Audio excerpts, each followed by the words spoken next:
আসসালামু আলাইকুম ওয়া রাহমাতুল্লাহি ওয়া বারাকাতুহু। মুহতারাম দর্শক মণ্ডলী, আজকে আমরা জানব জুমআর দিনের বিশেষ কিছু আমলের কথা।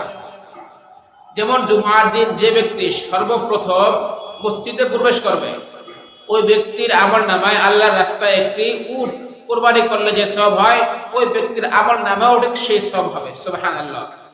দ্বিতীয় নম্বরে, যে ব্যক্তি শুক্রবার দিন মসজিদে প্রবেশ করবে, আল্লাহর রাস্তায় একটি গরু কুরবানি করলে যে সওয়াব হয়, ওই ব্যক্তির আমলনামায়ও ঠিক সেই সওয়াব হবে।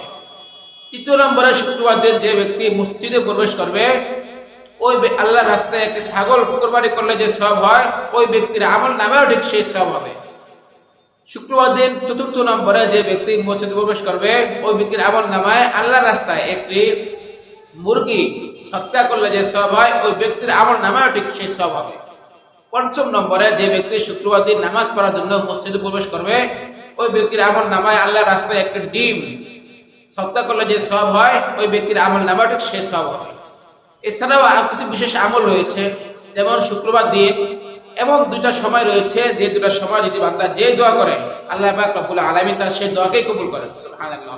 একটি সময় হলো ইমাম সাহেব খুতবা দেওয়ার জন্য যখন মিম্বরে দাঁড়ান, তখন থেকে নিয়ে নামাজ শেষ হওয়া পর্যন্ত এই সময়টা বান্দা যে দোয়া করবে, আল্লাহ পাক রব্বুল আলামিন তার সেই দোয়াকেই কবুল করবেন। দুই নম্বর হলো আসরের নামাজের পর থেকে নিয়ে মাগরিব পর্যন্ত বান্দা আল্লাহর কাছে যে দোয়া করবে, জায়েজ দোয়া, আল্লাহ পাক রব্বুল আলামিন তার সেই দোয়াকেই কবুল করবেন। সুবহানাল্লাহ। এছাড়া আরো আমল রয়েছে, যেমন শুক্রবার দিন আসরের নামাজের পরে কারো সাথে কোনো ধরনের কোনো কথাবার্তা না বলে নিজ জায়গায় বসে যদি কেউ এই দুরূদ শরীফটি 80 বার পড়ে, যেমন দুরূদ শরীফটি হলো আল্লাহুম্মা সাল্লি আলা মুহাম্মাদিন নাবিয়্যিল উম্মি ওয়া আলা আলিহি ওয়া সাল্লিম তাসলিমা। আল্লাহুম্মা সাল্লি আলা মুহাম্মাদিন নাবিয়্যিল উম্মি ওয়া আলা আলিহি ওয়া সাল্লিম তাসলিমা। যদি কোনো ব্যক্তি আসরের নামাজ পড়ে নিজ জায়গায় বসে কারো সাথে কোনো ধরনের কথাবার্তা না বলে এই দুরূদ শরীফটি পড়ে, তাহলে আল্লাহ পাক রব্বুল আলামিন তার পিছনের 80 বছরের সগীরা-গুনাহ মাফ করে দিবেন। সুবহানাল্লাহ। এবং 80 বছর নফল ইবাদত করলে যে সওয়াব হয়, তার আমলনামা সে সওয়াব দিবেন।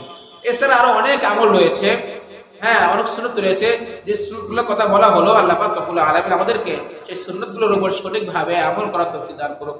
আমিন।